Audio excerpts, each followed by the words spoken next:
Raghav uncle की car क्यों नहीं दिख रही गई?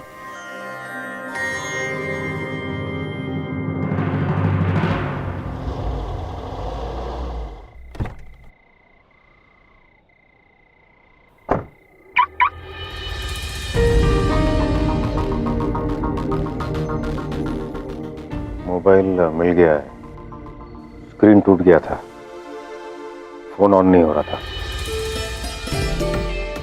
रिपेयर के लिए दिया है, जल्दी मिल जाएगा।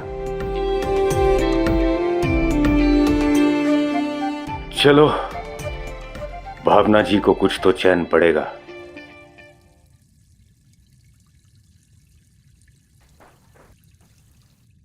क्या है? पानी। हाँ तो पी लो ना।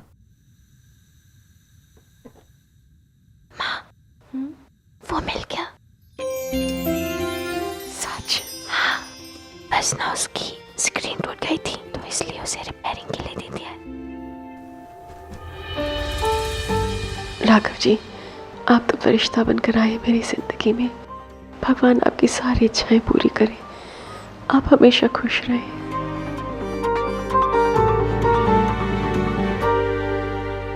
जीजी, सुबह से ऐसे करछी घुमा घुमा के हाथ टूट गया। क्या करे बोलो, इनको तो जानती हो ना, एक बार बोल दिया तो सब कुछ बनवा कर ही मानेंगे। लेकिन एक बात समझ में नहीं आ रही है कि भाई साहब ने उस बरसाती वाले को क्यों बुलाया, कुछ पता है आपको? एक नंबर का लंपट है वो। हॉट बाजार में दिख जाए ना तो ऐसे घूंटा काट के दे रपट बजाऊं, 4 मारूं और 1 गिनूं। लेकिन एक भाई साहब ने उस कमीन खोर को न्योता दिया क्यों? अब मैं क्या जानूं भैया, बस इतना पता है कि चिट्ठी पर लिखकर उस मुआ विकास को बुलाया खाने पर। अब वो आएगा, ये सारा सब कुछ ठूसेगा, तब जाकर पता चलेगा कि माजरा क्या है। कुछ ना बहुत बड़ा झोल झपाटो है। हाँ, जब भानु भैया मरते को पानी ना पिलाए, जब तुम्हारे को इतने बड़े दावत पे न्योता दे दियो है, और वो भी तब जब शाम को इतना बड़ा ड्रामा हो गयो अफजल के आने से। जब माजरा के होगो?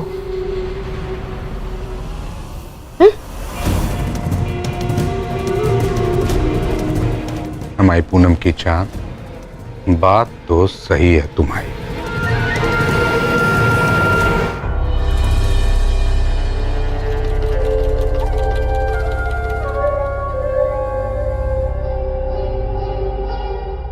भैया, इरादा पक्का है ना?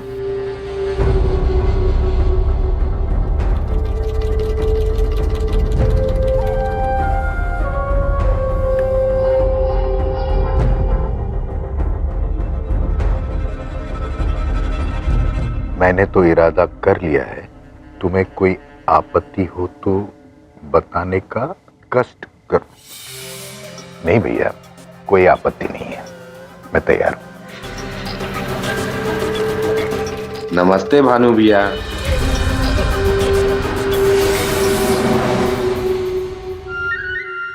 अरे आओ आओ विकास भाई,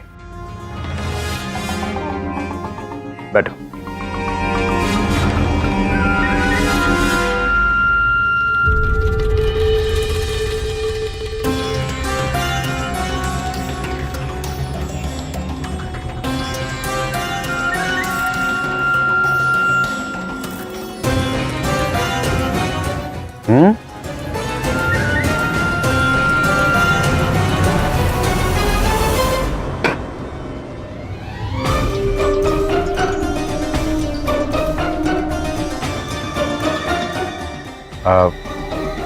छोटकन भाभी, ये सब की क्या जरूरत थी? हम तो घर ही के हैं, घर के सदस्य हैं, और आप सब तो जानते हैं हम सादा पान में भी खुश रहने वाले इंसान हैं। भावना भाभी आप ला देती कुछ रूखा सूखा, हम खा लेते।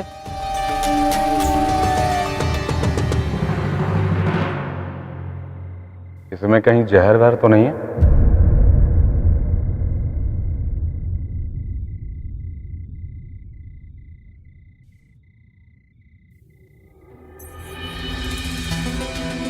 मजाक कर रहे थे।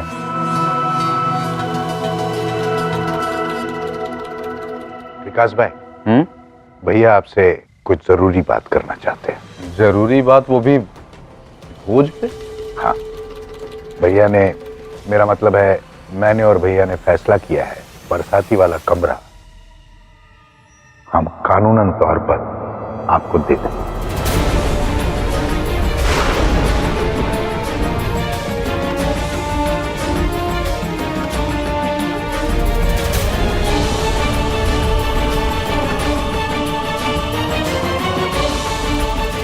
शादी के बाद तेरे बाबा भी चाहते थे कि हम लोग वहीं पे रुके। इस बार जो कोर्ट केस होगा ना, उसमें हम ही जीतेंगे और फिर वो पूनम आंटी और उनके हस्बैंड को खाली करनी पड़ेगी बरसात, ठीक है? तो चिंता मत कर, हम लोग वहीं रहेंगे। क्या है ना विकास भाई, इस कमरे की इतनी औकात नहीं जितना ये हमको घुमा रहा है। भैया तंग आ चुके हैं, उम्र भी हो गई और भार भी बढ़ रहा है और कचहरी का खर्चा अब हम नहीं उठा पाएंगे। इसलिए हमने फैसला किया है कि कोर्ट के बाहर कुछ ले देकर हम इस मामले को रफा दफा कर दें। ले देकर मतलब? क्या ले देकर? मैं और भैया बरसाती वाले कमरे के कागजात बनवा देंगे और दस्तखत भी कर देंगे। बस बदले में आप थोड़ी कीमत चुका दें। क्यों देंगे हम कीमत? बरसाती वाला कमरा तो पहले से ही मेरा ही है।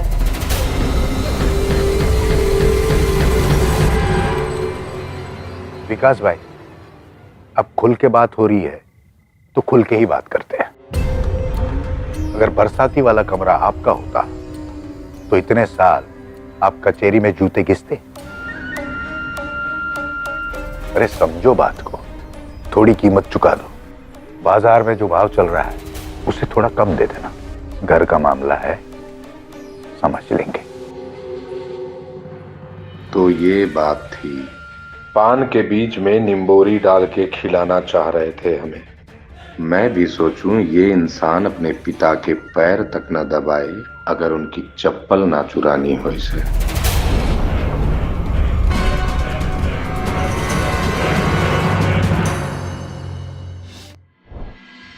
ठीक है,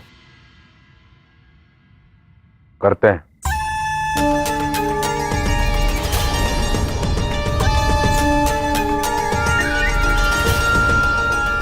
लेकिन एक मुश्किल है। मुश्किल? भानु भैया, कागजात पे ये बरसाती याद तीनों भाइयों की मिलीजुली प्रॉपर्टी है। तो दीपक भैया तो निकल लिए, मतलब राम जी को प्यारे हो गए। तो अब कागजात पे दीपक भैया की पत्नी यानी कि भावना भाभी का भी दस्तखत लगेगा। क्या वो राजी हैं?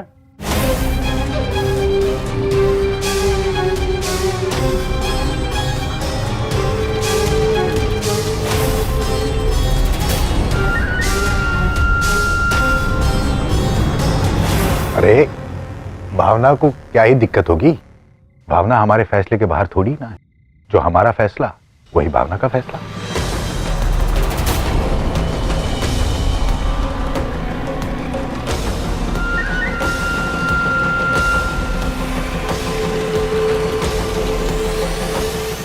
छुटकन भौजी, आप बताइए, बरसाती देने के लिए तैयार हैं आप? बोलिए ना। अरे ये क्या बोलेगी? वो भी इनके सामने।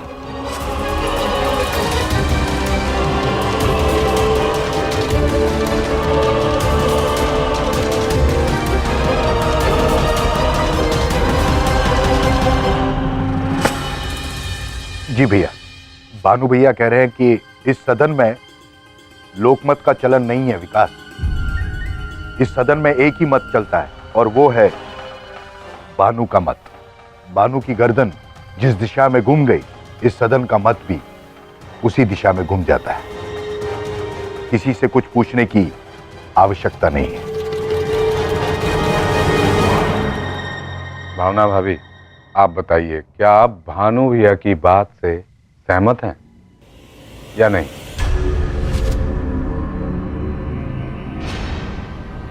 नहीं विकास भैया, मैं भानु भाई साहब की बात से सहमत नहीं हूँ।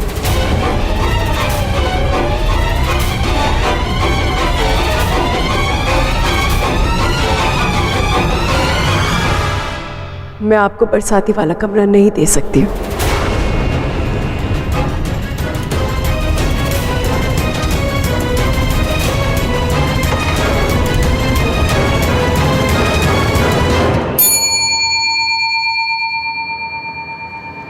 माफ कीजिए भाई साहब, लेकिन ये बरसाती का कमरा आपके छोटे भाई की आखिरी धरोहर है, उनकी आखिरी निशानी। मैं अपने सर के ऊपर से छत छीनने नहीं दे सकती हूँ। आपको मुझसे एक बार पूछ लेना चाहिए था।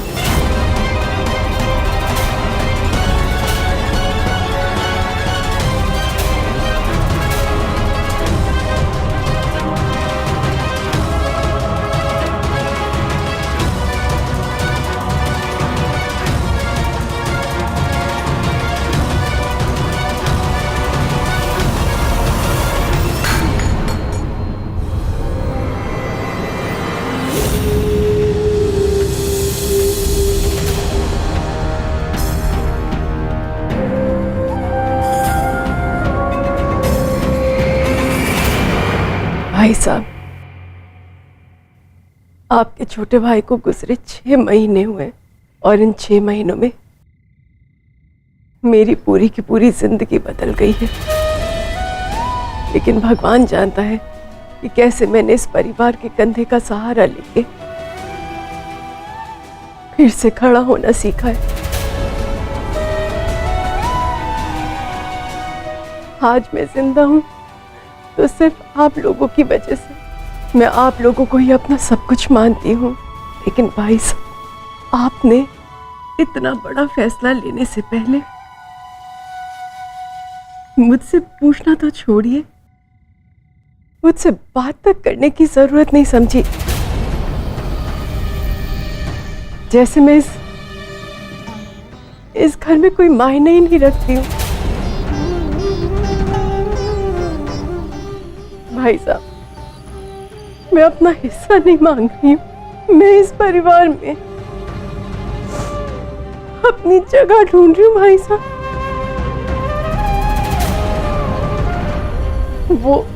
वो बरसाती वाला कमरा आपके लिए सिर्फ एक कमरा है, एक जमीन का टुकड़ा है। मेरे लिए मेरे पति की याद है। भाई साहब, एक्सीडेंट वाले दिन मुझे याद है, उन्होंने मुझसे ये बोला था कि भावना, मुझे जिंदगी में सिर्फ एक ही दुख है, वो ये है कि मैं तुम्हें और अपनी बेटी को वो कमरा नहीं दिला पाया हूं। और उन्होंने मुझसे वादा किया था कि वो एक दिन हमें कमरा जरूर दिलाएंगे।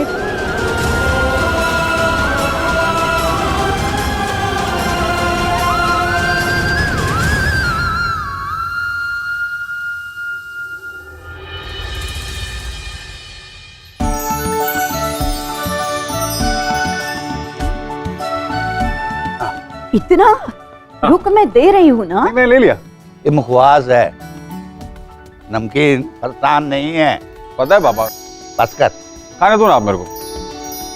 नहीं, एक काम करते हैं, इसमें ना थोड़ा सा नींबू प्याज छिड़कवा देते हैं, ठीक है? Very fine. आपको पता है ना मुझे पसंद है, खाने दो। अच्छा लगता है, ठीक है, लेकिन इतना सारा? इतना। भैया, क्या हुआ आपकी तबीयत को?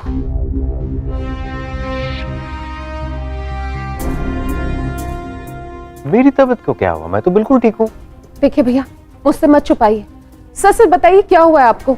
अरे मैं अच्छा खासा तुम्हारे सामने खड़ा हूँ, मुझे क्या हुआ है? तो फिर आप अस्पताल क्यों गए थे? देखिए भैया, अब आप इंदौर में नहीं हैं, हम सब हैं ना आपकी देखभाल करने के लिए। क्या हुआ? क्या है तुझे? हाँ, बुखार है क्या? अरे नहीं माँ।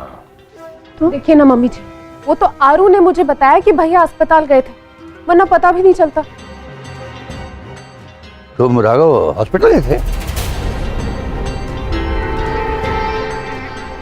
अच्छा, इसलिए देरी हुई। घर पे बोलना चाहिए ना। माँ शायद आप भूल गई हैं कि मैं इसी शहर में पला बड़ा हूं। 2-4 जानने वाले अभी भी हैं मेरे। दरअसल बात यह है कि कल मेरे एक बहुत ही करीबी दोस्त का फोन आया था। वो पास में अस्पताल है ना, वहां पर वो डॉक्टर है, तो मैं उसी से मिलने चला गया था। बस 2 मिनट का काम था और मैं ना आरव को हॉस्पिटल के अंदर लेकर जाना नहीं चाहता था। आरव कार में ही बैठा था। फिर बच गए। ये पकड़ में क्यों नहीं आ रहे?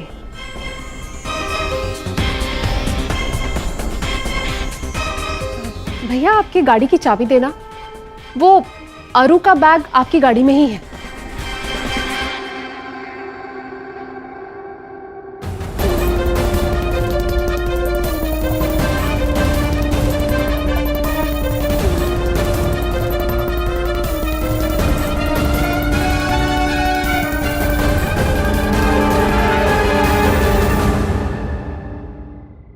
और भैया, मैं ये एक पल के लिए भी नहीं भूल सकती हूँ।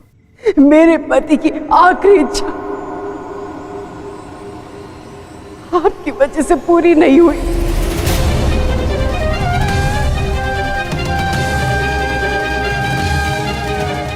भाई साहब, आप मुझसे कुछ भी मांगते मैं आपको दे देती, लेकिन ये मैं आपको नहीं दे सकती हूँ।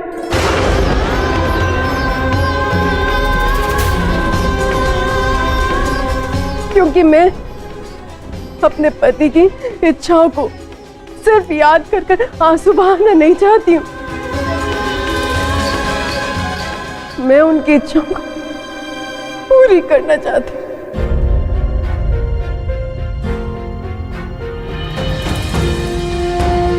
आप इसे मेरी जिद मत समझिए भाई साहब, जिद नहीं है। मैं तो आप लोगों के सामने ठीक से अपनी बात तक नहीं रख पाती हूँ, तो जिद क्या करूंगी। और भाई साहब, आपको इस आदमी के साथ सौदा करने की क्या जरूरत है? वो जो ऊपर वाला बरसाती वाला कमरा है, वो हमारा है, इस परिवार का हिस्सा है, आपके छोटे भाई का हिस्सा। हम केस लड़ रहे हैं और मुझे पूरा विश्वास है कि हम जीतेंगे भाई साहब। हमें कोई भी सौदा करने की जरूरत नहीं है। ये हमसे हमारा हक नहीं छीन सकते हैं। अब तो ठीक है, हमारे लिए तो वही बात हुई। आप लोग अपना चालू रखिए, हमारा तो पेट भर गया। अब बस चलेंगे, एक बनास्ती खाएंगे और सीधा रजाई में घुस जाएंगे। भानु भैया, भोजन बहुत स्वादिष्ट था, और हाँ, मिष्ठान की भी कमी मुझे खलेगी नहीं। भावना भाभी ने निचोड़ के जो छेना खिलाया है, आह स्वादिष्ट। चलते हैं, शुभ रात्रि।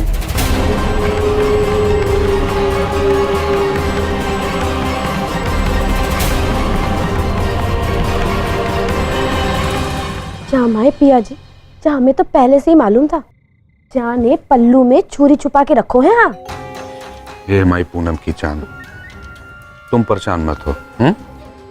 चलो आओ, अंदर आओ। भाई साहब, आप पैसों की चिंता मत कीजिए, हम सब मिलकर कुछ कर लेंगे। मेरे पास भी कुछ कहने हैं, वो सब करके